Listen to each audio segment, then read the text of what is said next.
그 되게 오래된 책이에요. 그리고 책 글씨도 좀 작아가지고 어른들 보시기에 좀 힘들 수도 있겠다 이런 생각이 좀 들긴 한데 저는 이 책 진짜 괜찮게 봤어요.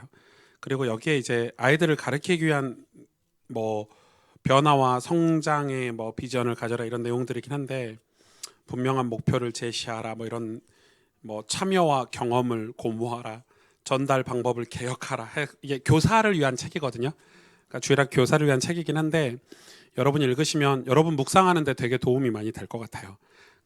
여러분 제가 오늘 세 번째 강의하는데 좀 도움이 될 만한 책이에요. 어떻게 하면 아이들에게 산만함을 제거하고 말씀에 집중할 수 있게 하는가 이런 방법들이 여기에 이렇게 기록되어 있는데 저는 이거 완전 성경 교사들이 그냥 필독서라 이렇게 생각하는 그런 훈련들이고 되게 이분은 미국에서 주일학교 최고 강사예요. 주일학교 최고 강사. 이분이 이제 자기의 경험을 집대성해서 이렇게 쓴 책인데 되게 좋아요. 되게 좋고 제가 군대 가서 이 책을 누구한테 선물 받아갖고 읽었는데 그때 꽂혀가지고 저는 진짜 수십 번 읽은 것 같아요, 이 책. 그래가지고 이런 질문들도 되게 좋고요. 이 사람이 하는 얘기 중에 하나가 뭐냐면 좀 강의 시작했어요, 여러분. 네, 강의 시작한 거예요. 변화되고 싶고 성장하고 싶으면 제일 먼저 당신의 지적 차원을 높여라 이렇게 얘기하고 있어요. 지적인 게 높아지지 않으면 절대 변화할 수 없대요.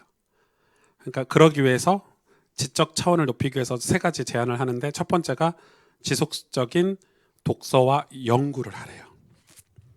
당연하겠죠. 뭔가 지적인 차원의 성장이 있으려면 독서하고 연구는 필수겠죠.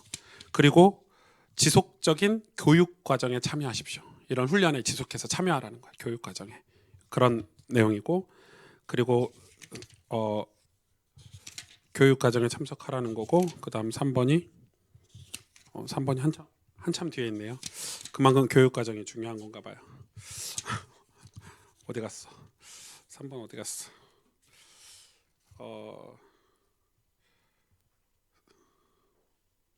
수십 번 읽었는데 기억은 안 나요.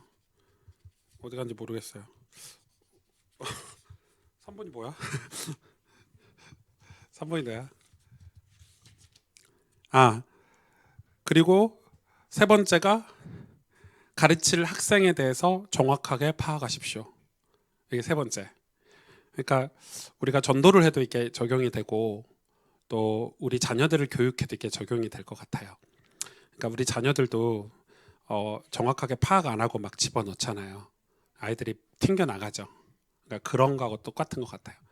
제가 한빈이 성경책을 읽어준다고 3살, 2살 때 성경책 읽어줬더니 도망가더라고요. 지금 성경책 읽어주면 이 아이는 나를 싫어하겠구나, 아빠를. 그래서 제가 성경을 그대로 읽어주다가 뭐 했냐면 자기 전에 한빈이한테 다윈 얘기, 모세 얘기를 재밌게 마치 옛날에 이러면서 그거는 듣더라고요. 그러니까 그 또래에 맞는 걸 빨리 파악을 해서 전달해 주는 게 좋은데 아무튼 제가 이 책이 갑자기 생각나서 여러분 꼭 추천하고 빌려가세요. 네. 여기다 둘까? 네. 성경을 한 장 보겠습니다. 잠언 3장 15절에서 18절.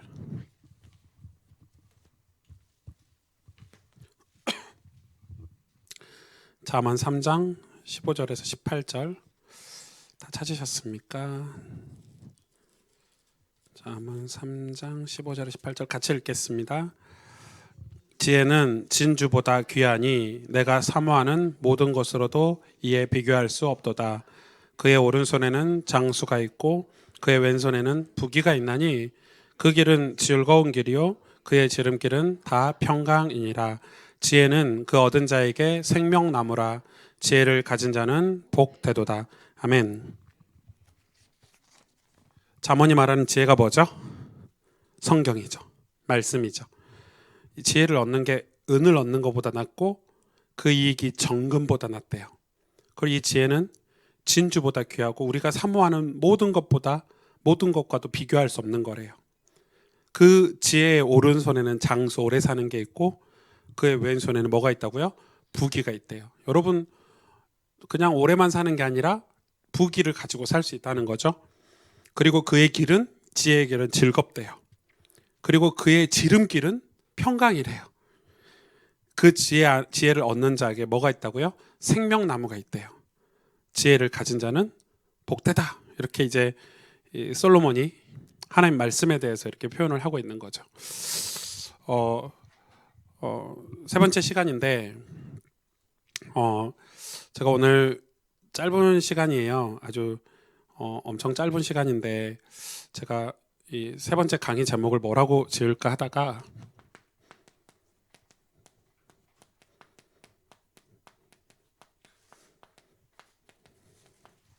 지금 우리가 2020년도 저희 교회 비전이 신실한 기독교 신앙인이잖아요. 참된 기독교 신앙인.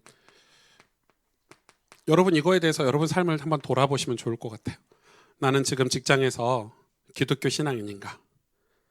나는 지금 우리 집에서 기독교 신앙인인가? 그거 굉장히 좀 중요한 질문이고 오늘 이 결론적으로 말씀을 좀 나누려고 합니다.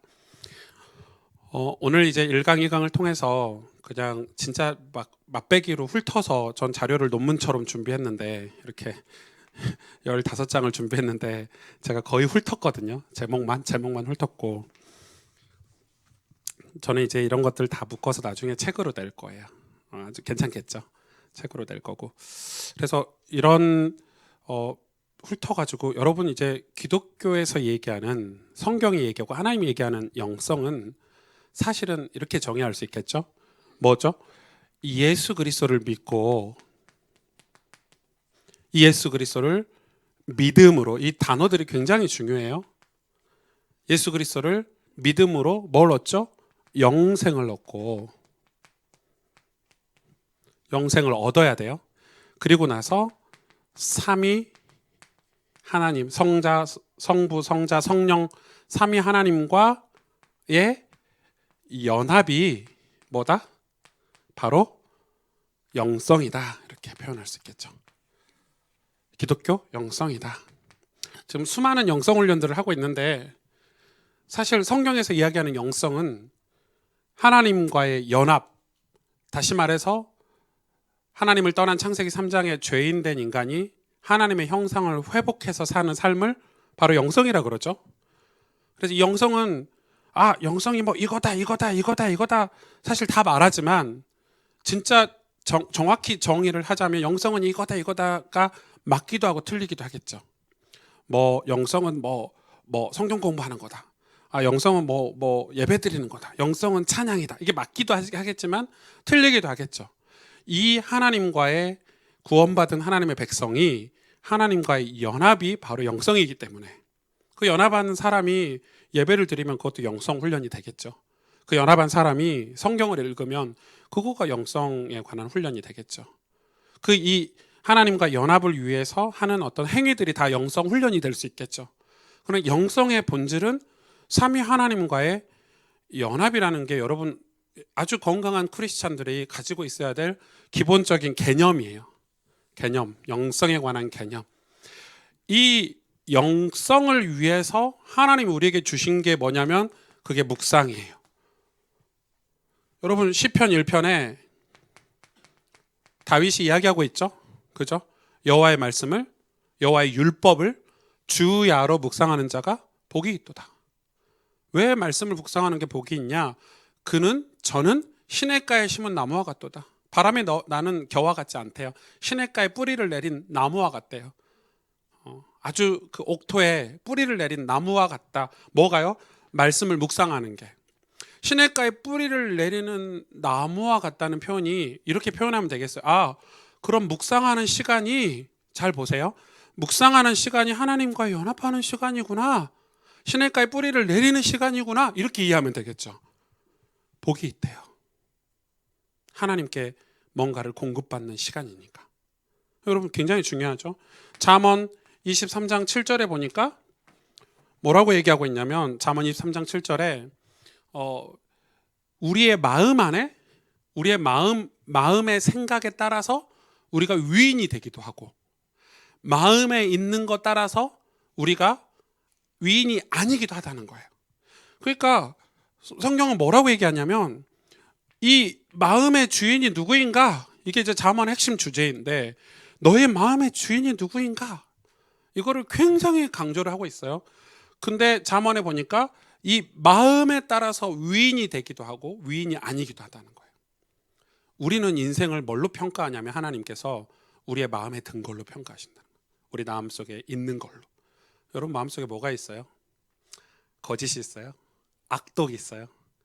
미워하는 게 있나요? 질투, 시기 질투가 있나요? 아니면은 어떤 세상 것을 쫓아가는 어떤 허영심이 있나요? 그게 언제 내 모습을 발견할 수 있죠?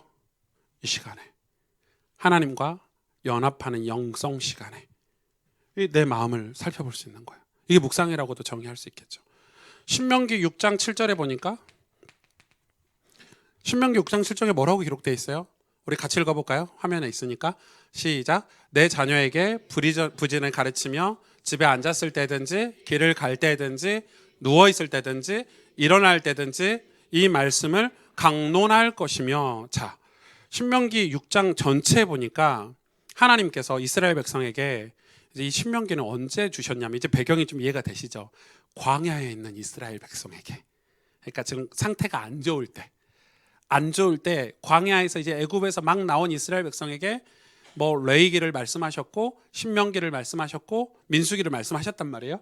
근데 그 신명기의 내용은 뭐냐면 이 레위기는 제사법에 관한 성경이라면 신명기는 이 이스라엘 백성에게 하나님 말씀을 어떻게 다뤄야 될지를 설명하는 게 이제 이 신명기거든요. 율법에 관한 성경인데 성경에 관한 내용인데 그래서 이 묵상을 얘기할 때 구약 성경에서 진짜 중요하게 생각하는 것은 뭐라고 하냐면 가르침이래요. 다시 말해서 가르침의 반대는 반대가 아니죠. 가르침과 연결된 거는 배움이죠. 배움. 우리가 자녀들에게 성경을 강론하래요. 강론. 가르치래요. 분명하게 얘기하고 있어요. 한빈아 성경 읽어. 이게 아니고 한빈아 성경 안에는 이러이런 내용이 있어. 하나님은 우리에게 이렇게 이렇게 말씀하셨어 라고 가르치래요. 그 말은 반대로 뒤집으며 저와 여러분이 이 성경을 가르치려면 우리도 어떻게 해야 돼요? 배워야 되는 거예요. 그래서 구약 성경에는 우리 보고 다 뭐가 되라고 강조하냐면 성경 교사가 되래요. 묵상 안에 지금 포함되는 어떤 제가 중요한 이슈들을 다루는 거예요. 시편 119편 92절에 화면에 띄워줄 거예요. 같이 읽어볼까요? 시작. 주의 법이 나의 즐거움이 되지 아니하였다면 내가 내 고난 중에서 멸망하였으리라. 자, 이거 굉장히 중요하죠. 우리는 늘 고난이라는 걸 당해요.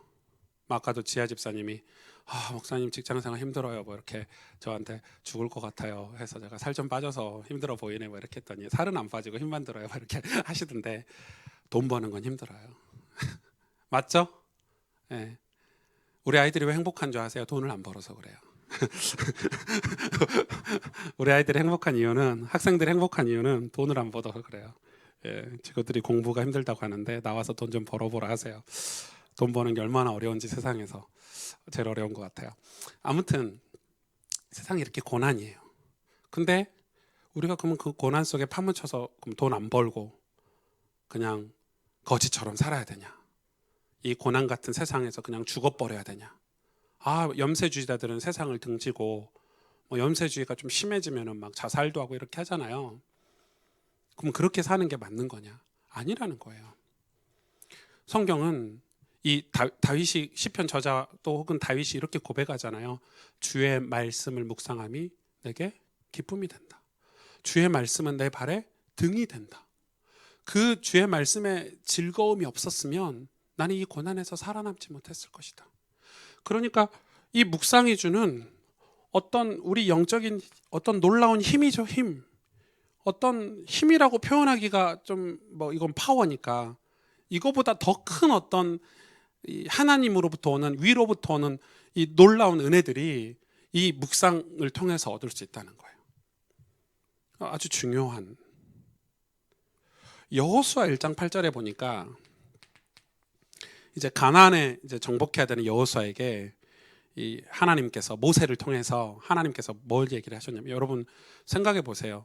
40년을 광야에서 다 준비하고 뭐 1세대들이 다 죽고 새로운 세대들이 이제 가나안에 들어가려고 이 작은 인구가 아니에요. 어마어마한 인구가 이제 가나안을 정복하러 딱 가려고 하는데, 야 강은 이렇게 건너고 야 가서 이렇게 하고 이렇게 이게 아니라 하나님께서 하신 말씀이 뭐냐면 1장 8절에 내 율법책을, 이게 첫 마디셨어요.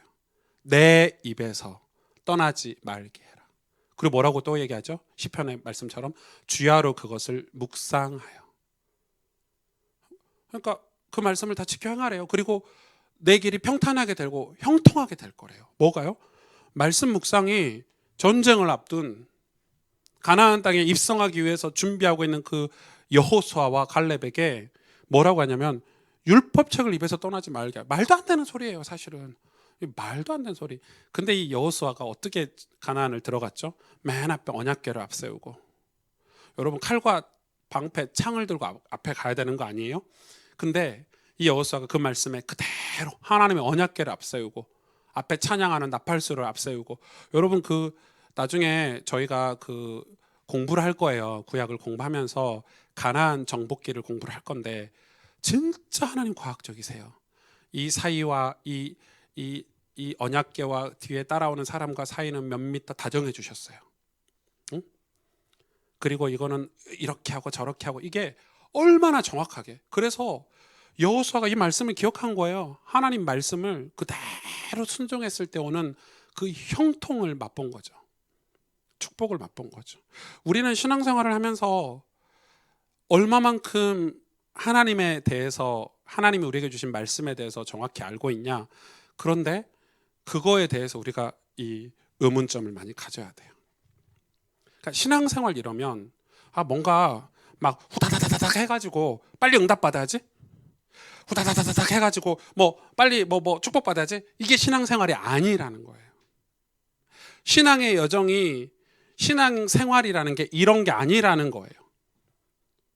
여러분 부부가 결혼을 했을 때, 제 와이프하고 만났을 때 우리 와이프 만나면 내가 자동차를 새 거 한 대 살 수 있겠구나. 돈 있는 여자를 만나면 우리 집을 좀 살 수 있겠구나. 집 사고 자동차 사면 이제 그 여자를 버리고 내가, 이런 거 있어요? 완전 사기꾼이죠. 결혼 어때요? 그냥 같이 사는 거예요, 죽을 때까지. 괴로우나 슬프나 문제가 있으나 없으나 그냥 이 사람과의 관계예요. 관계가 더 깊어져 가고 있어요. 관계예요. 어떤 목적이 아니에요. 신앙도 하나님과의 연합이기 때문에 목적이 있을 수가 없어요. 신앙의 목적이. 우리 신앙의 진정한 목적은 천국 말고는 없어요. 그러니까 이게 종합적으로 이해가, 묵상의 개념이 이해가 되면 묵상은 하나님과의 연합하는 이 영성의 시간이구나, 이렇게 이해하면 될 것 같아요. 굉장히 중요하죠. 여러분 제 차는 경유차예요. 제 차가 SUV인데 소렌토인데 경유차. 제가 경유차를 이게 처음 타봤거든요. 차가 처음엔 좀 조용하더라고요. 처음에는 막 샀을 때는. 그러더니 좀 타니까 시끄러워. 막 시동 켜놓으면 부릉부릉 이런 소리도 나고 막 덜덜덜거린 소리도 나는 것 같고 막 소리가 시끄러워. 그래서 제가 정비할 때 기아자동 서비스센터 가서 차가 너무 시끄러운데 했더니 그 아저씨가 하시는 얘기가, 정비 아저씨가 하시는 얘기가, 기름을 어디서 넣냐요. 아무 데서나 넣죠. 이렇게 얘기했거든요. 그분이 뭔 얘기하냐면, 기름은 주유소 한 군데를 정해서 한 군데서 계속 넣으시는 게 좋습니다. 그리고 경유차니까 한 군데 넣, 그 대신 그 주유소는 직영점이 좋습니다. 직영점 비싸잖아요. 이랬더니 조금 비싸도 그게 더 유익할 겁니다. 그래서 제가 여기 교회 이쪽 넘어가면 SK 직영점에서 항상 고정해서 넣거든요. 거의 특별한 일이 없을 때는. 놀라운 변화가 생겼어요. 차가 제 느낌에 차가 좀 부드러워졌네, 소리도 덜하네. 그쵸? 뭐 얘기하는지 이해가 오시죠? 제 차는 경유차예요. 경유차의 휘발유를 다른 사람들이 다 휘발유를 넣어. 가솔린을 넣는단 말이에요. 다른 분들이 다 가솔린을 넣어. 근데 제 차는 디젤 차잖아요. 근데 남들이 다 휘발유니까 내 차의 휘발유는 어떻게 돼요? 폭삭 망해요. 차가 멈춰. 그거 다 고치려면 엔진 다 드러내고 주유통 다 바꿔야 되고 큰 수술해야 돼. 차를 못 쓸 수도 있어.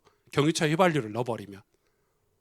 왜냐하면 이 차는 경유를 넣어서 가게 뭐가 돼 있어요? 설계가 돼 있어요. 인간은 하나님이 어떻게 설계하셨어요? 아, 그래 말이지. 하나님 나를 설계하신 분이 나에게 주시는 말씀이 있겠구나. 응? 내가 뭘 먹어야 건강하게 살고 뭘 먹어야 잘 굴러갈 수 있는지. 이게 너무너무 중요한 거예요. 근데 우리는 실제로 우리 삶에서 하나님의 말씀, 영적인 공급을 받고 있냐 이렇게 들여다봤을 때 먹는 건 겁나 잘 먹어. 조금만 배고프면 육신은 먹을 걸 찾게 돼 있어요. 특히 저 같은 미식가는 아니야. 저는 양식까지. 양식 좀 이상하네. 저는 양만 많으면 되거든요. 요즘은 좀 바뀌었지만. 그러니까 저는 먹는 걸 엄청 좋아해요. 맛있는 걸 좋아하고 이렇게 먹는 걸 되게 좋아하는 사람인데 조금만 배고프면 진짜 먹어야 돼. 먹어야 스트레스도 풀리고 뭐 먹는 걸 되게 즐겨하는 사람이라. 저는 운동을 위해서 하진 않아요. 먹기 위해서 운동을 하지. 그런 사람이고. 그러니까 여러분 이렇게 먹잖아요. 먹으면 영양소를 공급받으면 건강이라는 게 있잖아요. 영적인 거, 우린 영적인 존재예요. 하나님의 형상대로 창조되었어요. 우리는 고난의 세상을 살아가는데 우리 마음의 즐거움, 우리 영혼의 안식과 평안을 위해서 투자라는 걸 해야 돼요. 근데 여러분 보세요. 안 하죠. 어떤 사람일수록 안 하죠. 좀 죄송한 표현을 좀 써볼게요. 수준이 낮다 높다 이게 좀 이상하긴 한데 자기 인생을 되게 가치 있게 사는 사람들은 반드시 이런 시간에 투자를 해요. 그래서 실력 있는 어떤 엘리트 집단들은 여러분 실력 있는 엘리트 집단들은 반드시 이 명상이라는 걸 해요. 저 프리메이슨 사진 한번 보여줄까요? 미국에 가서 제가 프리메이슨이 자기들이 모여서 기도처라든지 회의하는 장소를 이제 라치라 그러는데 라치 뭐라고 RLODGE 이렇게 해서 그걸 뭐라고 불러야 될지 모르겠는데 보세요. 동네마다 다 있어요. 사진 넘겨주실래요? 이거는 유대인이고 이게 프리메이슨이에요. 이게 프리메이슨 마크인데 이게 프랑스에 있는 큰 라치예요. 그랜드 라치라고 하는 거예요. 그랜드 라치에는 박물관이 있어요. 프리메이슨에 관한 역사 기록 박물관이 있고 여기 오면 프리메이슨이 이런 걸 하는구나라고 하고 나서 그런 회의 장소나 교육 장소나 자기들의 영성 훈련을 할 수 있는 그런 큰 영국에도 있죠. 영국에도 그랜드 라치가 있는데 저 영국 그랜드 라치는 가봤거든요. 이게 영국에 있는 그랜드 라치예요. 프리메이슨 라치예요. 우리로 말하면 예배당 같은 거예요. 근데 이게 동네마다 미국에 가니까 이런 큰 건물이 아닌 이건 그랜드 라치고 이런 집이에요. 그냥 집. 동네 집이잖아요. 미국에서도 이런 집은 안 좋은 집이에요. 제 친구 영성이가 이런 집에 살거든요. 그러니까 좀 약간 가난하고 뭐 이런 사람들이 사는 그냥 우리로 보면 와 이런데 이게 라치예요. 그냥 동네마다 이게 다 있어요. 왜 이게 동네마다 있냐? 이 사람들이 여기 와가지고 회의하고 교육받고 이게 아니라 프리메이슨도 영적인 신비를 체험하는 종교 행위라는 걸 해요. 그러니까 이 사람들은 이 결속력이 얼마나 강하냐면 이거를 교회에서 자기 그랜드 라지에서 지어주고 만들어주는 게 아니라 우리 동네 프리메이슨이 누가 있냐 뭐 5명이 있으면 우리 100만 원씩 내서 500만 원짜리 건물 사자. 우리의 기도처를 만드는 거예요. 우리 혼자 기도해도 되잖아요. 집에서 기도해도 되고 혼자 해도 되고. 절대 그렇게 안 해요. 이걸 또 누가 하죠? 유대인들 보세요. 유대인들 이게 유대인 마크예요. 이게 유대인들의 시나고게라고 하죠. 유대인 회당을 이제 시나고게라고 해요. 근데 이 시나고게는 이제 우리 말로는 그냥 예배당이에요. 예배당이고 기도처인데 이제 이 예배당 기도처는 이제 돈이 많아야 이제 큰 예배당 이런 예배당을 지을 수 있어서 이 사람들이 프로슈케라고 해가지고 작은 예배당, 작은 기도처로도 이 사람들이 시작을 했어요. 이게 이제 유대인 회당이에요. 아까 보셨죠? 이 회당에서 뭐 하는지. 유대인들이 유대인 회당은 이렇게 지어져요. 모든 회당이 상징적으로 같이 지어진 게 뭐냐면 회당 입구는 다 예루살렘 성전을 향해 있어요. 전 세계 어디나 유럽에 있는 회당이나 미국에 있는 회당, 전 세계 어디나 입구는 전부 예루살렘 이스라엘의 예루살렘 성전을 다 향해 있어요. 그리고 들어가면 두루마리 성경이 입구에 비치가 돼 있어요. 구약 성경이죠. 그리고 이동식 두루마리 성경도 있어요.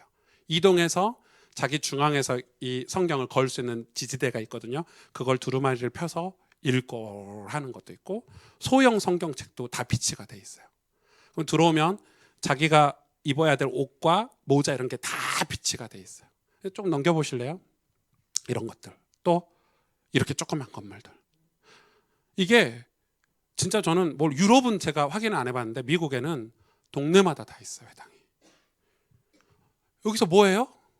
유대인들은 점심시간에 밥 먹고 거기 모여요. 그게 뭐예요? 성경 읽어요. 기도하고 가요. 아무것도 안 해요. 유대인이 프리메이슨이 얼마나 강력한 줄 아시죠? 미국의 유대인 인구가, 이게 이제 유대인 이제 회당 안의 모습이에요. 이 유대인들이 유대인은 사실 그 전염병도 없고요. 유대 사회는. 그리고 정치, 경제, 문화를 다 장악하는 정도가 아니라 정말 막강한 그런 이 배후의 그런 파워 세력이 됐죠. 근데 그게 중요한 건 아니고, 제가 이제 유대인이나 이런 프리메이슨을 이렇게 공부하다 보니까 우리가 성경을 배우고 공부하는 우리가 제 느낌이에요. 제가 고민하는 거예요. 우리가 과연 하나님 말씀을 순종해서 살아봤나? 얘네들처럼 말씀대로 한번 살아봤나? 이 생각이 딱 들더라고요. 제가 그래서 돌아보니까 내가 말씀에서 순종해서 산 적이 별로 없더라고요.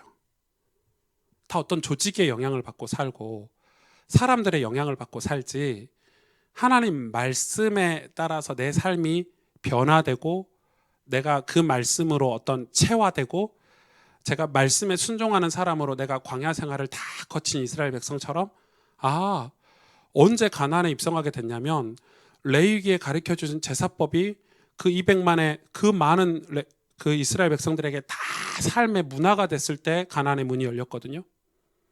하나님은 우리에게 완전한 변화를 요구하시는데, 너 변화돼, 아멘, 변화될게요, 이게 아니라 성경 묵상을 통해서 우리가 실제적으로 말씀을 우리 삶에 하나하나 다 깨닫고 적용하기까지 우리를 기다리신다는 거예요. 하나님이 그걸 역사적으로도 그렇게 일을 하고 계시고, 우리 개인의 인생의 역사에서도 일하고 있다고 생각하고, 우리 개인의 인생의 역사를 통해서 우리 자녀들에게 전달하는 것도 맞다는 거예요. 왜 유대인들이 강력하냐면 이거예요. 신명기 6장 7절이 엄청 강력해요. 이거를 자녀들에게 전달하고. 근데 이 전달하는데 자녀들이 거부하냐? 물론 이제 유대인 사회도 지금 보수파가 있고 진보파가 있어요. 우리나라처럼 우파가 있고 좌파가 있고 실제로 그래요. 왜냐하면 오바마 대통령을 유대인들이 밀어줬거든요, 미국에서는.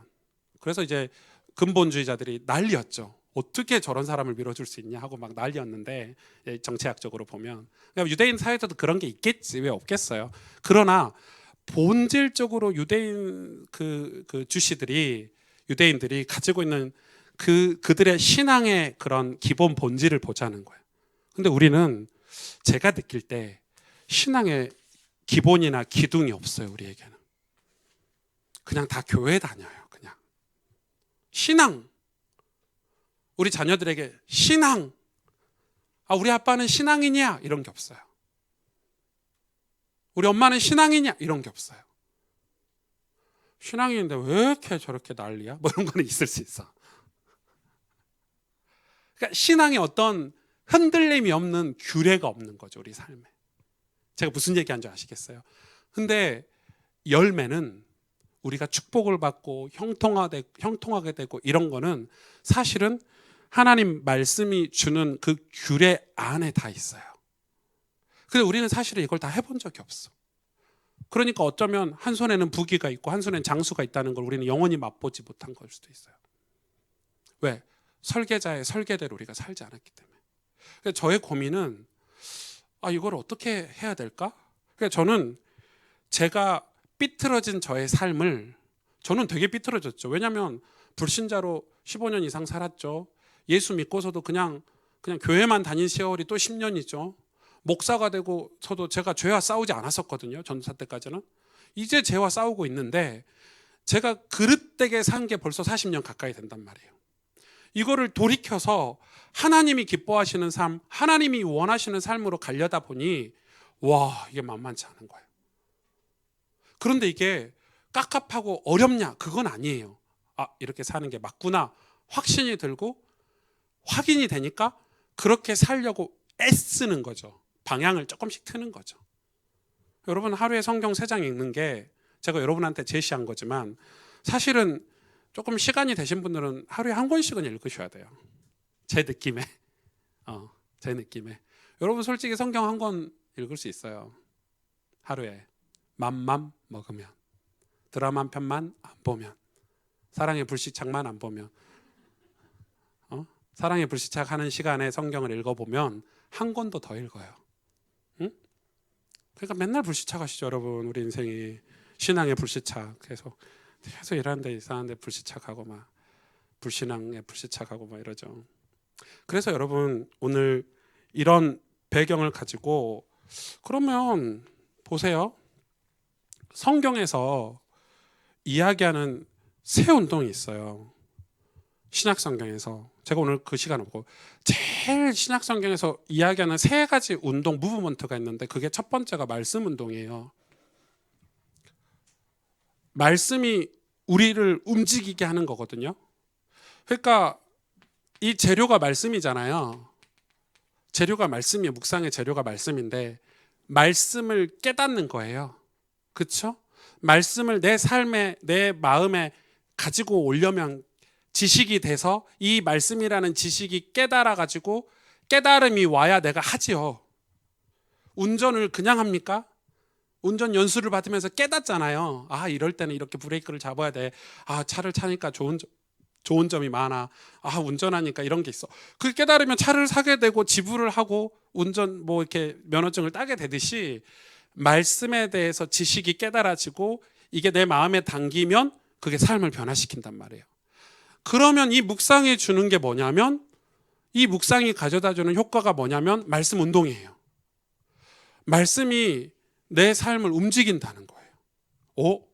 내가 예전에는 내가 그냥 회사 끝나고 자연스럽게 술집을 맨날 가던 내가 죄송해요. 표현할 게 그런 거밖에 없어. 술집 가지 말란 말이 아니에요. 또 오해하지 마시고.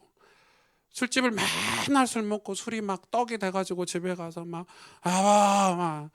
애들 이리 와봐 이렇게 애들 막 무릎 꿇혀놓고 막 잔소리하고 이런 삶을 살던 분이 말씀 묵상을 통해서 새 사람이 됐어. 그럼 이 말씀이 운동을 하는 거예요. 집에 일찍 가야지. 집에 가서 아이들하고 같이 밥 먹어야지. 우리 아이들하고 같이 대화해야지. 새 사람이 되는 거죠. 그러니까 말씀이 내 삶을 움직이는 게 운동이에요. 그리고 이 말씀이 내 마음에 담겨지고 묵상이 되면 뭐가 되냐면 성령 운동이 일어나요. 성령께서. 근데 이 성령 운동은 뭐 할 때 일어나죠? 기도할 때. 말씀이 내 삶을 움직이는데 너무 내 삶이 막혀 있어. 말씀은 분명히 제가 제일 고민되는 게 뭔지 아세요? 성경 이렇게 읽고 있으면 미치겠어요. 막 가슴이 뛰어. 우와, 이거야 이런 게 있는데 현실에 돌아와 보면 성경과 괴리감이 너무 커요. 말씀은 아멘이었는데 와 보니까 이게 안 되네. 저는 목사로서 미치겠어요. 이게 너무 어려워요. 제가 알겠는데 이게 제 삶에 제 목회 현장에 가지고 왔을 때는 제 마음대로 안 되더라고요. 그때는 뭐 해야 돼요? 기도하래요. 왜? 기도할 때 성령이 역사하셔야 된대요. 막힌 담을 허물고 무너진 곳을 수축하고 우리 가정 내가 은혜 받고 말씀을 가지고 기도하고 내가 이제 새 사람이 되도록 내 삶이 말씀이 나를 새 사람으로 인도하고 있는데 우리 가족이 불신자 가정이야. 제사 지내고 싸우고 가뭄에 저주와 재앙이 많아. 어떻게 해야 돼요? 그때는 성령 운동이 일어나야 돼요. 집에 성령이 움직여야 돼요. 성령이 일하셔야 된단 말이에요. 운동 무브먼트는 일하다는 거잖아요. 그래서 기도할 때 성령이 움직이는 거죠. 그러면 뭐가 세워지냐면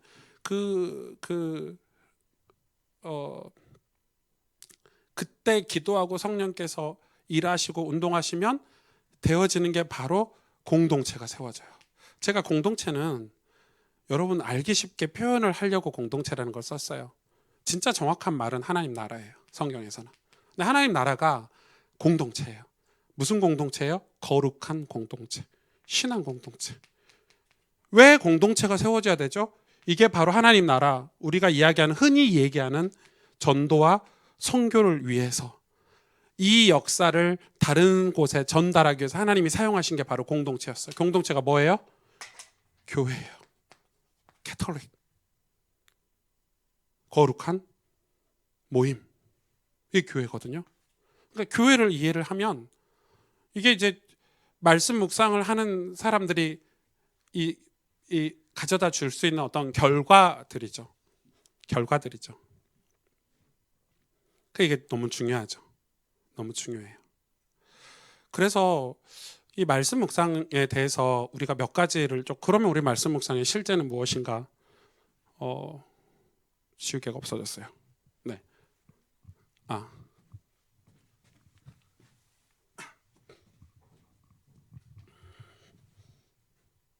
이걸 지워야 되겠네.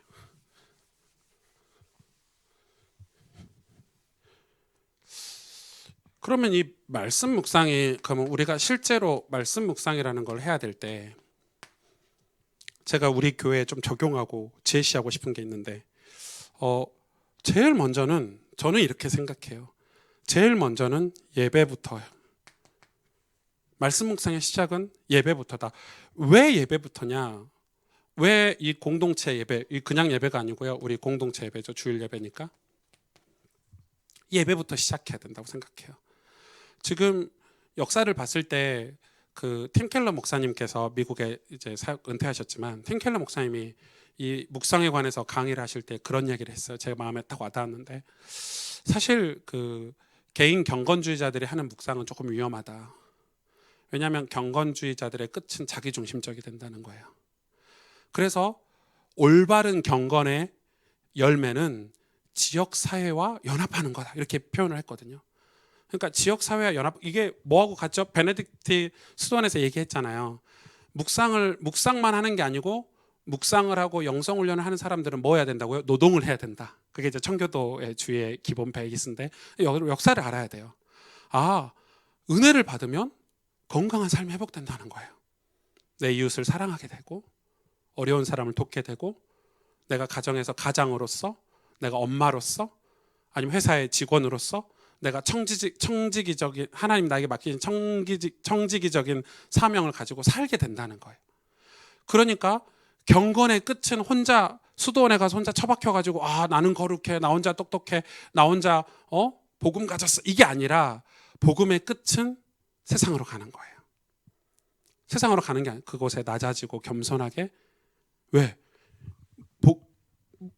영성이 뭐라고요? 삼위 하나님과 연합이 있기 때문에. 이걸 나 혼자 하는 게 아니잖아요. 이 연합을 한 사람이 다른 사람의 연합을 섬기는 거기 때문에. 그래서 팀켈러 목사님이 제시하는 묵상 중에 가장 중요한 묵상이 바로 예배였어요. 그래서 저는 우리 교회 예배가 늘 고민이에요. 지금 예배를 되게 많이 갱신을 해오고 있는데 제가 제 기도대로 그래도 감사하게 성가대라도 지원해 주셔갖고 몇 분이지만 성가대가 시작되고 성가대 가운 만드는 게 그렇게 어렵대요. 지금 이 바이러스가 너무 많은 영향을 우리에게 끼치는데 가운이 빨리 와야 될 텐데 이러면서. 그래서 저는 우리 예배가 주일날 우리 교회 예배가 우리 성도님들에게 묵상이 되나? 제가 묵상이 뭐라고 설명을 했죠. 이게 돼야 된다고 봐요. 여러분에게 일주일 7일 동안의 하루 주일은 내 날이 아니에요. 주의 날이에요. 여러분 마음대로 쓰시면 안 돼요. 그거는 11조 도둑질하는 것보다 더 무섭게 하나님이 말씀하셨어요. 주일은 주의 것이에요. 너희에게 7일이 다 주님 것인데 다 6일 동안은 네가 세상에서 돈 벌고 뭐 살고 다 해라. 그러나 이 안식일만은 내 것이다. 이렇게 얘기하셨어요. 그 말은 하나님이 독재자처럼 너 주일날 아무것도 하지 말고 너 이게 아니라 우리를 설계하시고 우리를 축복하신 하나님이 영적인 존재가 일주일에 하루 영적인 안식을 얻어야 행복하고 형통한 삶을 살 수 있다는 걸 하나님은 너무 아시는 거예요. 이해가 가시죠? 여러분 안 그러? 그 이해가 가셔야 돼요. 그걸 이해를 못하면 하나님 이상한 하나님이 되는데 하나님 이상한 하나님이 아니세요. 여러분 맞잖아요. 어린 아이가 저녁에 자야 돼요. 그래 부모님이 강제로 재우잖아요. 패서라도 야 10시부터 자야 키도 크고. 그런데 얘는 안 잘라 그러잖아요. TV 보고 뭐 게임하고. 그럼 밤 패서라도 재우잖아요. 그게 부모를 위해서예요? 아니죠. 내 아이를 위해서. 하나님도 이 주일을 주의 날로 만드셨어요. 왜냐? 누구를 위해서? 우리를 위해서. 그럼 이날 우리가 주일 예배 묵상이 다 회복돼야 돼요. 하나님과의 연합 이게 회복돼야 돼요. 여러분 일주일 내내 이 시간 갖기 어렵잖아요. 주일이 하나님과의 연합을 경험하는 시간이에요. 그럼 일주일 내내 연합하고 살죠. 의미적으로는 그렇게 살아, 본질적으로는. 그러나 데이트할 때도 그래요. 서로 사랑해. 그러나 만날 때가 좋잖아요. 그 만남의 경험으로, 그 짜릿한 경험으로 일주일, 이주일 또 버티고 살듯이 주일 예배가 우리에게 최고의 묵상이에요. 우리 예배를 그럼 어떻게 해야 돼요? 저는 우리 주일 예배가 이게 우리 성도님들의 이 그리스도와 연합 어떻게 갱신해 줄까가 저는 좀 고민이에요. 그래서 이제 예배 전에 5분 묵상도 만들어놨는데 이제 5분 묵상 거의 쓸모가 없을 정도로 떠드시던데 아예 안 와. 그 시간은 예배가 아니라고 생각하니까. 그러니까 우리가 이 예배를 이 형식을 잘 만드는 것도 중요한 것 같아요. 의미를 잘 설명하고.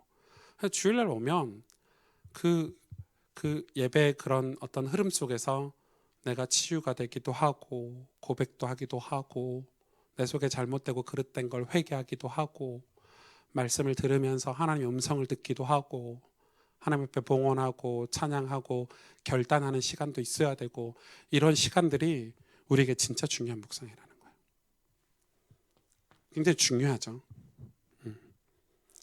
저는 앞으로 저희 교회 조금 우리 중요한 그 리더들과 예배를 두고도 같이 기도하고 또 예배를 어떻게 만들지 우리의 예배를 어떻게 끌어가야 될지에 대해서도 되게 고민이 많아요.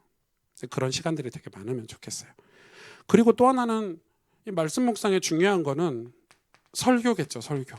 당연히 이거는 종교 개혁자들이 가장 중요하게 생각했던 거예요.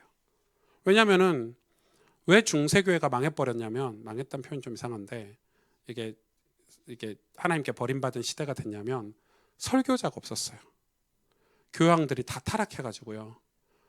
신부들이 뭐 다 완전 다 타락한 건 아니지만 타락해서 자기의 이익권과 자기 어떤 권력 싸움과 이런 어떤 정치적인 휘말림 속에서 하나님의 백성들에게 성경을 바르게 해석해서 바르게 전달하는 걸 끊어버렸어요. 말씀이 끊어지니까 어떻게 되죠? 시대는 막 발전해. 여러분 중세가 얼마나 발전한 시대였어요. 그 사회적으로 봤을 때 중세 시대는 성경 이 교회사에서만 흑암 시대라고 흑암기라 그러지 세상에서는 가장 발전한 시대거든요. 그러니까 그래 발전했지만 영적으로는 완전히 어둠의 시대였어요. 왜? 복음이 선포가 안 됐어요. 강단에서 하나님 말씀이 선포가 되지 않았어요. 그리고 성도들도 이 말씀을 들을 길이 없었어요. 전부 그 나라마다 이 교양 힘 있는 그 조직마다 자기들 교리를 만들어서 전달했고요. 그러다 보니까 뭐 수도원이라든지 이런 신비주의라든지 자기 개인의 어떤 이익을 위한 그런 훈련들을 굉장히 많이 했지, 이 하나님의 말씀이 바르게 선포가 되고 이 말씀을 가지고 삶이 변화되는 것은 그 당시에 있을 수가 없는 일이에요. 근데 여러분 놀랍게 지금 딱 그런 시대가 오고 있죠. 얼마나 별게 많이 생겨요. 이게 별게 많이 생긴다는 말은 이게 힘을 잃었다는 말이에요. 교회가 사이드 프로그램이 많아지면 이게 힘을 잃었다는 거거든요. 여러분 지금 한국교회 보세요. 사이드 프로그램이 너무 많아졌어요. 집에 밥이 맛이 없으면 애들이 자꾸 군것질해요. 부모님들이 음식 솜씨가 없어갖고 반찬이 맛이 없으면 자꾸 밖에서 먹고 들어가. 엄마 나 밥 먹고 들어왔어. 뭐 이런 식으로 핑계 댄단 말이에요. 솔직하게 말하면 되는데 엄마 밥은 맛없어 이렇게 말하면 되는데 메인 메인 음식이 맛이 없으면 사이드 음식을 찾게 돼 있어요. 사이드 음식을 먹으면 건강해요? 안 건강해요. 맨날 통닭 먹고 뭐 햄버거 먹고 이러면 안 건강하죠. 여러분도 마찬가지예요. 그러면은 이거는 어떤 면에서는 목회자에게 굉장히 중요한 숙제예요. 과제예요. 얼마만큼 성경을 바르게 해석하고 바르게 주해해서, 주해란 단어 아세요? 바르게 하나님 말씀을 바르게 이렇게 하나님이 이 성경 속에서 의도한 바를 여러분에게 전달할 수 있는가가 목회자 숙제예요. 그렇게 되면 신학교는 진짜 중요한 사역이에요. 지금 우리 전사님들 신학교 다니고 계시지만 너무너무 중요해요. 그 신학교가 교육해주지 못하는 것은 선배 목회자들이나 교회가 우리 바른 목회자가 되도록 뒷받침을 해줘야 된다고 저는 생각해요. 목사가 바르지 않으면 여러분 어디서 이걸 들을 수 있겠어요? 왜냐하면 하나님이 법으로 정해놓으신 거예요. 우리가 말씀을 해석해서 듣는 거를 교회 법으로 정해놓으신 거예요. 강단이 타락하면 끝나는 거, 한국교회는. 그래서 저는 이게 고민이에요. 한국교회가 한동안 목사들이 사역을 너무 많이 했어요. 월요일부터 토요일까지 신방 다니고 뭐 하고 설교 준비를 안 해. 요즘은 인터넷에 설교 내용들이 너무 많이 올라오니까 더 안 해. 우리 교단은 더 심해. 아시죠? 더 심해. 아예 안 해. 설교 준비 아예 해본 적이 없어요. 그냥 그대로 그냥. 저는 그게 저의 고민이었거든요. 계속해서. 특이하죠? 특이한 고민을 해요. 저 혼자. 약간 나는 왜 무슨 설교 준비. 제가 이번 주에도 우리 목회자 저희 모임이 있어요. 뭐 여러분한테 모임 이름은 말 못하겠지만 이렇게 모임이 있어요. 모임 이름도 있고 회비도 내고 저희가 정기적으로 모임 목회자들하고 한 1박 2일 시간을 가져서 이제 이렇게 모임을 했는데 저 설교 준비를 해야 되잖아요. 밤에 다 저는 이제 남들한테 티내는 거 싫어하니까 다 잘 때 이제 컴퓨터 켜놓고 이렇게 하는 스타일이에요. 그러면 이제 그거 보고 있는 제 선배들이나 친구들 뭘 그렇게 설교 준비를 하루 종일 하고 있냐고 핀잔을 주죠. 그러니까 그런 게 저한테는 좀 갈등이 되더라고요. 여러분 그런 교회 문화도 바뀌어야 돼요. 왜 그렇게 하신 줄 아세요? 그렇게 성도님들을 만나고 사역하는 게 교회 부흥이라고 생각했고요. 그리고 성도들도 그런 목사가 훌륭하고 좋은 목사라고 판단을 해버렸어요. 그러니까 그 말은 설교를 죽여버린 거예요. 이 강단을 죽여버렸어요. 계속해서. 목회 사역은 신방 사역이 들어가요. 그러나 주 사역은 설교 사역이에요. 설교가 사역이에요. 목회자에게. 그거는 굉장히 중요해요. 그래서 어디예요? 그 화란에 네덜란드 화란 쪽에는 설교 목사가 따로 있고 신방 목사가 따로 있어요. 아예 전문 분야를 나누는 교회들도 많아요. 그만큼 중요하다는 거예요. 여러분 이게 우리에게 묵상이 돼야 돼요. 말씀 묵상이. 그럼 이거 어떻게 해야 돼요?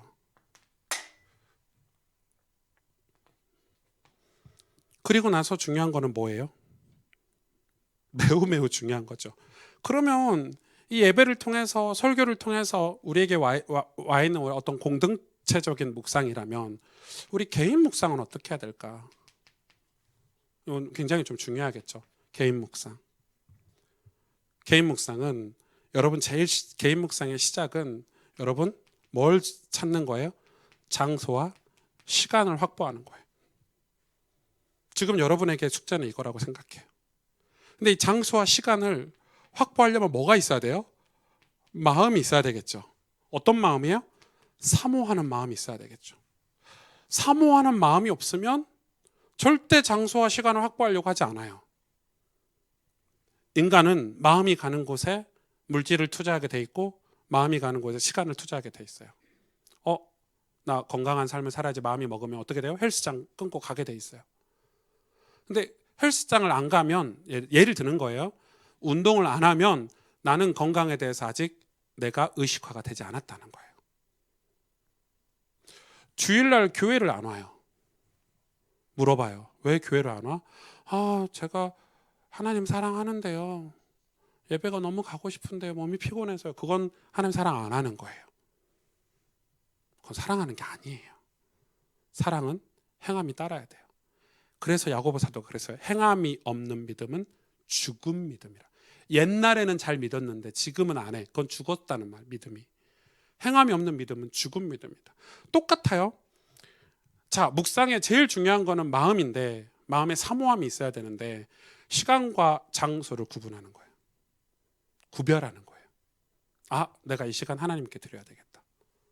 내가 이 장소에서 하나님을 예배해야 되겠다. 이게 제일 중요해요. 왜 이게 중요하죠? 환경이 안 만들어지면 묵상을 깊이 할 수가 없어요. 이게 근데 거창한 것 같지만 저 같은 경우는 운전할 때 차, 그리고 뭐 교회 사무실, 교회 여기 이런데, 아니면 저 같은 경우 카페, 이런 데가 다 묵상 저의 장소와 시간 기도처예요. 근데 이거를 처음에는 대충 했어요. 지금은 이 장소와 시간을 이제 규례들이 생겨나기 시작했어요. 저한테 하다 보니까 마음이 계속 가요. 아, 이 시간은 어떻게 보내야 되지? 아, 내가 이런 시간 어떻게 활용해야 되지? 내가 월요일은 어떻게 시작하고 또 주말의 끝은 어떻게 마무리해야 되지? 이런 것들이 이제 생겨나는 거예요. 그리고 중요한 게 뭐냐면 이제 이 내용이겠죠. 묵상의 내용, 어떤 방법이라고 해야 되겠죠. 방법. 이건 여러분이 적용하기 나름이에요. 근데 제가 아까 공부를 쭉 했잖아요. 뭐 기도하고 뭐 영적 독서하고 그리고 뭐 기도하고 이런 것, 그런 것들이 다 필요한 거예요. 다 필요한 거. 근데 저는 여러분에게 한 4가지는 줄 수 있을 것 같아요. 기본적으로 꼭 들어가는 거, 개인 묵상에서 제일 중요한 거는 시작할 때 기도하고 시작해라. 반드시 기도하고 성경을 읽어라. 성경은 절대 그냥 읽으면 안 돼요. 내일 제가 성경 읽기 반에 제가 내일은 그 강의를 할 건데, 성경은 그냥 읽으면 안 돼요. 그냥 책 보듯이 그냥 열어가지고 보는 성경이 아니에요. 경전이에요. 성전이에요. 성경이에요. 성경. 하나님의 말씀이에요. 이걸 어떻게 그냥 읽어요? 유대인들은 이 구약 성경을 읽기 전에 행위들이 너무 많았어요. 이런 거. 이 성경을 하나 읽기 위해서 내 마음가짐이나 내 자세를 바르게 하는 의미의 장소와 시간이에요. 이해 가시죠? 그러니까 성경을 지금 우리는 어떤 식으로 읽냐면 시간 날 때 그냥 펼쳐서 그냥 읽는 거예요. 그러니까 성경이 하나도 내게 와닿지 않아. 집중이 안 되니까. 그래서 이 기도는 어떤 면에서 내가 하나님께 이 말씀을 묵상하기 위한 집중의 시간이에요. 이 기도가 하나님, 저 이번에 성경 잘 읽고 이렇게 해주세요. 이 기도일 수도 있지만 이 기도가 성경을 좀 읽어야 되겠다. 그래, 성경을 읽고 내가 힘을 얻어야 되겠다. 이것도 기도가 될 수 있겠죠. 그죠? 그리고 나서 이게 1번이라면 그리고 나서는 뭐가 필요하죠? 읽기. 혹은 주일 설교를 듣기. 근데 개인 묵상 때는 읽기가 훨씬 더 중요해요. 우리의 묵상 교재는 뭐예요? 성경이에요. 그래서 성경을 읽어야 되고 들어야 되는데, 말씀을 들어야 되는데, 이거에 대해서만 제가 또 한 챕터 강의할 수 있어요. 왜 중요하냐, 이 읽기가. 자, 지금 우리 교회 성도님들이 성경을 이렇게 읽고 있어요. 원래는 한 장씩 읽다가 이제 오목사가 정신 이상해가지고 우리 보고 성경을 일독하란다. 그러고 3장씩이나 주보에 적어놨다. 미친 거 아니야? 3장씩 읽어봤어? 막 그런 얘기들 자기들끼리 할 거예요. 3장씩 우리가 바빠 죽겠는데 언제 하루에 3장씩 읽어? 목사님 너무하신 거 아니야? 우리 교육자들도 그럴 수 있어. 저한테 목사님이 어디 뭐 이상한 영향을 받아가지고 갑자기 성경, 저는 갑자기 읽으라고 한 적이 없는데, 그러면은 처음에는 3장씩 읽었는데 뭔 말인지도 몰라. 고린도 전서 후서 읽었거든요. 뭔 말인지 몰라. 그 말이 그 말 같고 이 말이 이 말 같고 이렇게 되고. 그래서 제가 지금은 그거에 대한 어떤 이 묵상을 하라는 거에 대한 내용을 가르치기보다는 전체 숲을 보라고 성경을 일독을 하자는 거예요. 다른 책들은, 소설책은 한 권 읽고 끝나, 버려, 다시 안 읽어. 성경은 평생 읽어야 돼요. 한 절 한 절 곱씹어서 하나님의 뜻을 찾아야 돼. 근데 곱씹을 시간이 없어. 곱씹는 게 잘못됐어. 왜? 성경을 완독하지 않고 한 절 한 절 해석하다 보니까 잘못된 해석이 너무 많은 거예요. 전체 큰 의미를 모르고 한 절을 가지고 목사님들이 설교하다 보니 설교가 완전히 세상 말로 개판인 거예요. 죄송해요. 술 취하지 마. 이 한 절 가지고 술 먹지 마. 이렇게 설교한단 말이에요. 맞아요? 틀려요. 왜 술 취하지 말라고 했는지 그 당시 상황, 배경, 하나님의 의도, 그걸 기록한 의미, 그거 모른 채 그냥 술 먹지 말라는 거야. 그게 말이 돼요? 그러니까 성경을 그렇게 해석을 해버린 거예요. 그래서 그 잘못된 주제 설교를 뒤집어서 나온 게 귀납적 성경 연구 방법이라고 우리 전사님들이 배우는지 모르겠는데, 그거 안 가르쳐주면 신학교도 아니에요. 그런 신학교 다니면 안 돼. 그래서 귀납적 성경을 해석하는 귀납적 성경 해석이 나온 거예요. 왜? 성경 전체 맥을 잡아주는. 그게 안 잡혀. 그러니까 우리도 똑같은 거. 지금 성경을 읽는데, 히브리서 읽는데 아무 은혜가 안 돼. 멜기세덱은 살렘 왕이요 지극히 높으신 하나님의 제사. 저는요 이 한 줄의 은혜가 되거든요. 뭔 말인지 다 아니까. 와, 멜기세덱이 살렘 왕이래. 끝났어. 역사 배경 다 알아. 살렘 왕이 역사적으로 어떤 사람인지, 구약의 어떤 인물인지 다 알거든요. 이 한 줄의 은혜가 막 되는 거예요. 하나님의 놀라운 섭니다. 이렇게. 근데 우리 성도님들은 멜기세덱은 살렘이 뭐냐? 멜기하고 세덱은 뭐 멜기 동네 사는 세덱인가? 뭐 이런 거 있는 거죠. 그러니까 지금은 여러분 성경을 읽으셔야 돼요. 그래서 여러분 줄거리가 언제 이해가 되죠? 여러 번 읽으면, 완독하면. 그죠? 여러 번 읽고 완독하면 이해가 돼요. 자주 보고 자주 읽으면 줄거리가 이해가 돼. 그리고 나서는 말씀, 하나님이 이 말씀을 읽다가 내게 와닿게 하시는 말씀 한 구절이 있는 거예요. 읽기를 하다가 이렇게 읽어가요. 그럼 다 은혜가 되지만 특별히 내 상황과 환경에 맞게 믿음으로 7일 동안 여리고를 도니 성이 무너졌으며, 믿음으로 하루만 도는 게 아니고 내가 하루만 믿음 생활했는데 응답이 안 왔다고 불평하고 있었는데 7일을 돌아야 되는 거구나. 일주일 다 돌아야 되는 거구나. 그럼 무너지겠구나. 불신앙의 성이 딱 와닿는 게 있어요. 그러면 거기다 제가 하이라이트를 딱 치고 제 노트에 옮겨줬고, 7일 그래 포기하면 안 되는 거구나. 7일은 일주일이구나. 전부구나. 여리고성을 하루만 도는 게 아니고 일주일을 돌아야 되고. 제가 그냥 준비한 게 아니고 방금 히브리서를 펴갖고 얘기한 거예요. 그런 깨달음이 있는 거죠. 그게 읽기, 듣기에 중요한. 그리고 나서 뭐 해야 되죠? 세 번째는 정리를 해야 돼요. 정리. 제가 왜 정리라는 단어를 썼냐면 이게 기록이에요. 기록. 반드시 기록해야 돼요. 저는 그렇게 생각해요. 많은 사도들이나 경건주의자들이 했던 방법들하고 비슷하지만 제가 지금 시대 저희 교회에서 적용하고 싶은 것은 정리를 해야 돼요. 왜 해야 되죠?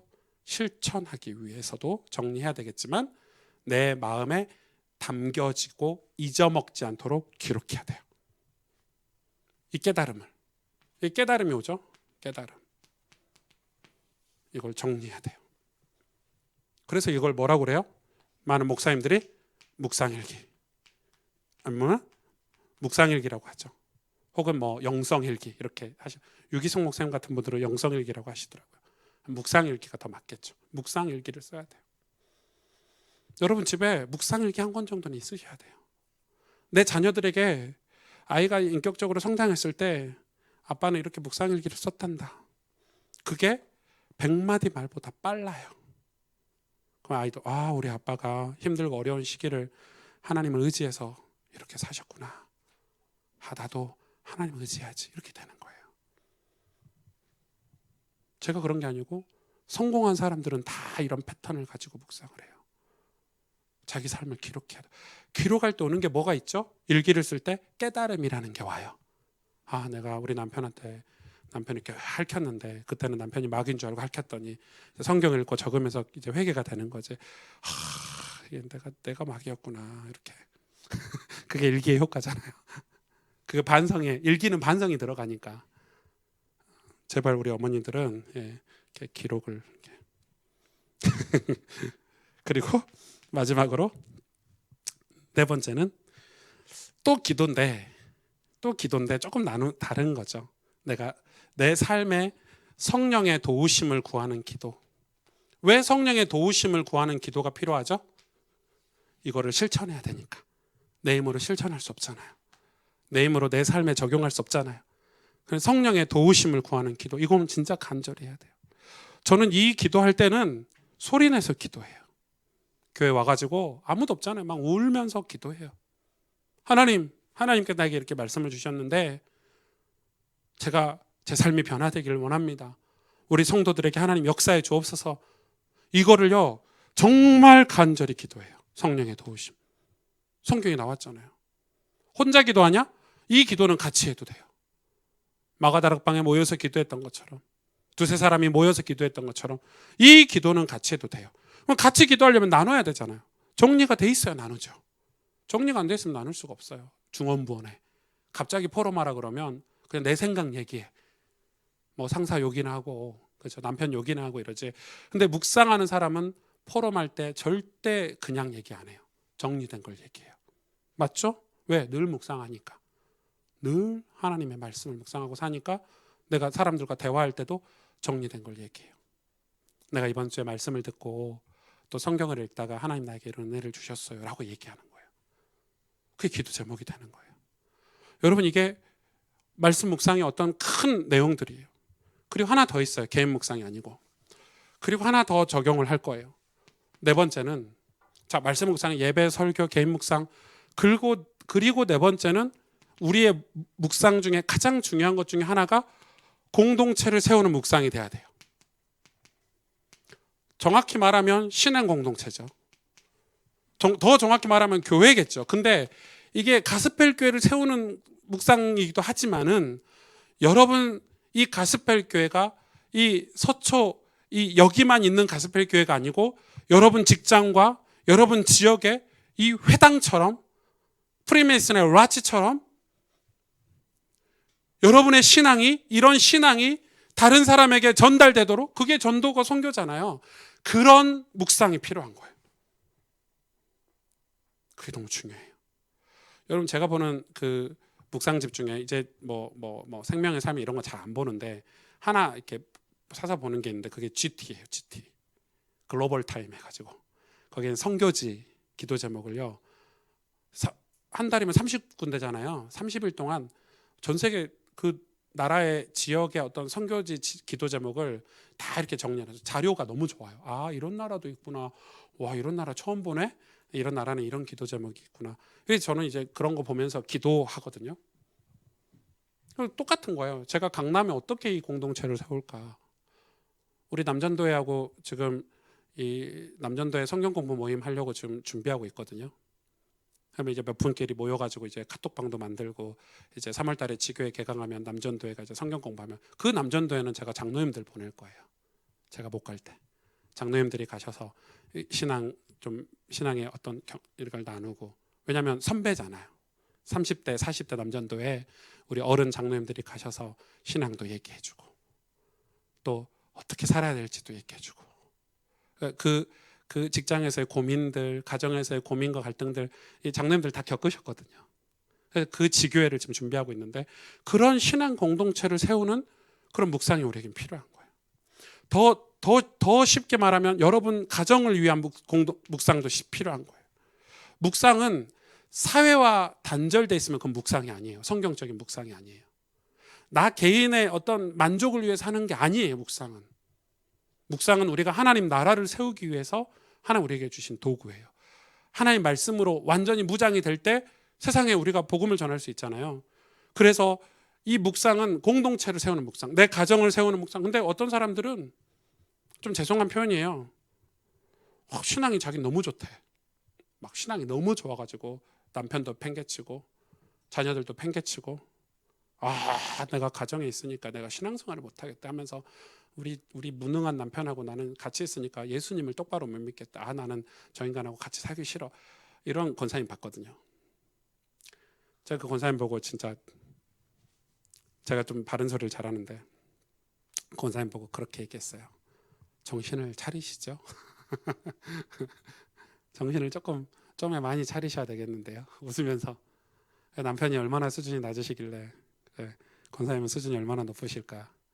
정신 좀 차리세요. 당신 자녀가 지금 어떻게 살고 있는지 좀 보세요. 하나님 당신에게 주신 그 은혜가 진짜 은혜일까요? 가짜 은혜 같은데. 묵상을 완전 잘못한 거예요. 신앙생활을 완전 잘못한 거예요. 신앙생활을 잘한다는 것은 이런 공동체가 회복되는 거예요. 내가 예수를 믿고 나서 우리 집이 다 수준도 낮고 뭐 문제도 많고 뭐 알코올 중독자도 뭐도 있고, 그걸 보고 어떤 마음이 생겨요? 하나님 마음이 생겨야 돼요. 궁일한 마음, 불쌍한 마음. 맞죠? 아, 나도 그랬는데 예전에는 어떻게 돕지? 섬기지? 그래서 여러분, 이게 너무 중요한 묵상의 어떤 하나의 그런 결과들이에요. 수도원 운동이 실패했다는 거는 이게 없었기 때문에. 버려버렸어요. 세상을 버렸어요. 그래서 단절시켜 버렸어요. 이중 생활을 한 거예요. 이중 생활을. 목사들은 저는 기도 제목이 아직 우리 교회가 작아서 못하고 있지, 우리 교회가 좀 커지면 이 지역에 있는 아이들, 어려운 아이들, 또 이 학교, 뭐 서울 교대도 있고요, 뭐 서울대학교도 있고요, 우리가 진짜 많이 섬겨야 된다고 생각해요. 우리가 뭐 전도도 해, 우리가 뭐 우리끼리 가스펠 교회, 저 교회는 지네들끼리 진짜 뽕짝뽕짝, 이거 진짜 좋은 교회 아니에요. 지역 사회 어려움을 섬기고 돕고 그들을 섬기고, 하다못해 지금은 제가 여러분한테 부탁 못하겠지만 저희 교회 청년들이나 우리 집사님들도 교회 주일날 일찍 나와서 교회 주변 청소도 해야 돼요. 사실은 저는 그렇게 생각해요. 야, 저 교회 성도들이 우리 건물 주변 깨끗이 청소하네, 이런 것도 필요해요. 그게 예수 믿는 사람의 어떤, 저는 자세라고 생각하는 거예요. 맞잖아요. 맨날 쓰레기 버리고 교회 주변이 제일 더럽고 지네들만 깨끗하고 이 마을 사람들 신경도 안 쓰고. 그러니까 이걸 팀 켈러 목사님이 그걸 진짜 많이 강조했어요. 교회 진짜 잘못된 경건주의다. 아주 그 경건주의의 폐해다, 이렇게 얘기했어요. 그래서 여러분 이거 생각해야 돼요. 교회를 위한 묵상, 가정을 위한 묵상. 여러분, 우리의 묵상 생활이 이거하고 연결이 돼야만이 그게 진정한 묵상인 거예요. 하나님과 연합인 거예요. 하나님과 연합이 되면 우리는 이웃을 사랑하게 돼 있어요. 하나님을 사랑하면 이웃을 사랑하는 마음이 자연적으로 생기는 거거든요. 그래서 성숙한 신앙인을 위해서 우리는 묵상을 이제는 해야 돼요. 여러분, 우리 묵상이 다 회복돼야 돼요. 묵상은 뭐예요? 영성이에요. 영성이 뭐예요? 하나님과 연합이에요. 이 개념을 갖고 계셔야 돼요. 아, 묵상은 내가 하나님과 연합하는 시간이구나. 뭘로? 말씀으로. 그걸 위해서 내 삶을 조금 점검하고 묵상할 수 있는 시간을 만들고, 그래서 그 묵상에 내 공동체에 어떤 영향을 끼치는지 그걸 여러분 우리가 가지고 가야 올바른 신앙생활을 할 수 있다. 저는 이렇게 생각을 합니다. 뭐 한 가지 조금 이렇게 더 제안하자면, 뭐 교회들이 조금 연합을 할 수 있으면, 교회들이 지금 서로 너무 개교회주의가 심해가지고 교회들이 조금만 연합을 할 수 있으면, 우리가 이런 시나고게 같은 거, 회당, 라지 같은 거, 아니면 이 프로슈케 같은 걸 우리 지역마다 만들면 너무 좋지 않을까.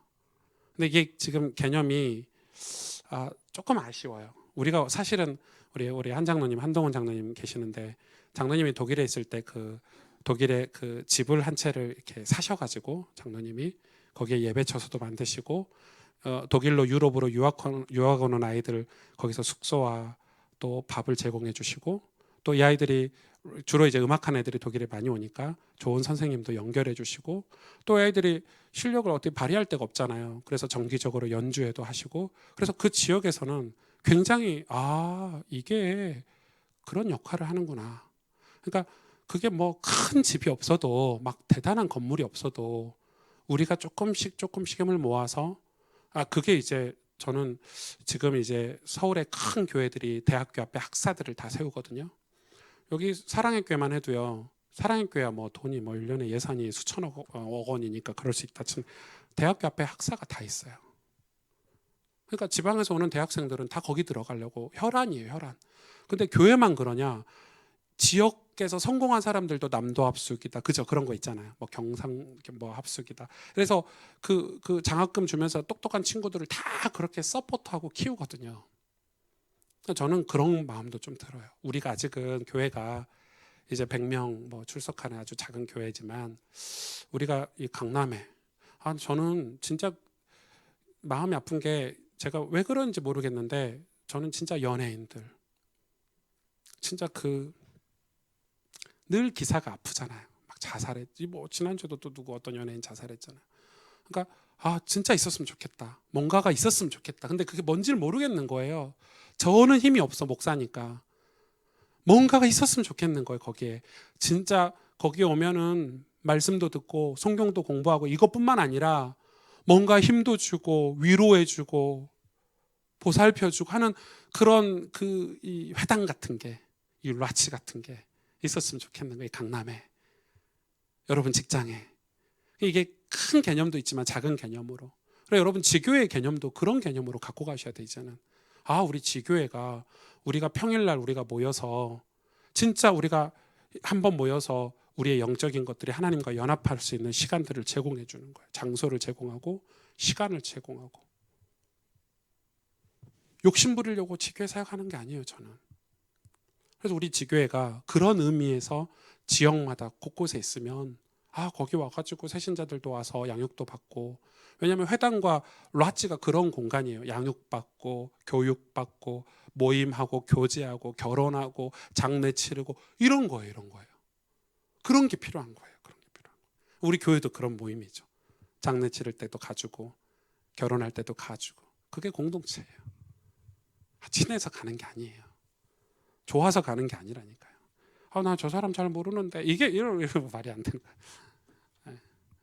그래서 우리가 그런 이 공동체가 딱 사명이 생기면 거기서 우리 아이들도 가르치고 복음도 가르치고 그런 게 되게 중요하겠죠. 오늘 짧은 시간인데 큰 묵상에 대한 개념만 조금 이해했어요. 그래서 첫 번째 시간에는 우리가 명상을 지금 다른 단체들이 어떻게 하고 있는지 영상을 제가 시간이 없어서 다 못 봤고 또 저작권 때문에 이렇게 함부로 볼 수가 없어가지고 여러분 생방송 가면은 검은 화면 처리돼 있어요. 음성만 들을 수 있게 돼 있고 그래도 꼭 봐야 되니까 몇 개를 봤고요. 지금 세상은 이 명상 때문에 난리구나 이렇게 아시면 좋을 것 같아요. 그런데 제일 묵상을 많이 해야 되는 기독교가 제일 묵상을 안 하고 있어요. 제일 구체적이지 않고 제일 정확하지 않아요. 그래서 우리는 앞으로 우리 교회가 성경을 읽기가 끝나면 우리 성경 안에서 우리에게 요구하시는 묵상의 그런 방법들도 찾아야 된다고 생각해요. 여러분도 묵상이 여러분 삶에 친구처럼 이빨 닦는 것처럼 그죠? 하루 세 끼 밥 먹는 것처럼 규례가 되도록 여러분 애쓰셔야 돼요. 그 과정에 집중하면 열매는 따라오게 돼 있어요. 절대 결과나 열매를 보고 신앙생활 하시면 안 돼요. 신앙은 과정을 성실하게 했을 때 오는 게 열매예요. 그러니까 그거를 우리가 지금 도전하고 있는 시간표. 그래서 여러분 이 묵상에 관해서 오늘 개념 정리를 쭉 했는데 올 여름에 이거 한 번 더 다루려고 해요. 여름 바이블 스쿨은 좀 길잖아요. 한 4주 정도 할 예정인데 그래서 이 바이블 스쿨을 실제 우리가 적용해보고 여름에는 진짜 해보는 거예요. 진짜 같이 해보고 발표도 해보고 또 이거를 위해서 우리가 어떤지 그 묵상의 여러 가지 사례들을 조금 다 확인도 해보는 그런 올 여름이 됐으면 좋겠어요. 올해 제가 주제를 다 그렇게 잡았어요. 이 참된 기독교 신앙인을 위한 여러분 양육을 하고 있는 건데 그리고 오늘 좀 소중한 시간이었기 때문에 여러분 함께 이 묵상에 동참해 주시기를 주님의 이름으로 축복합니다. 네.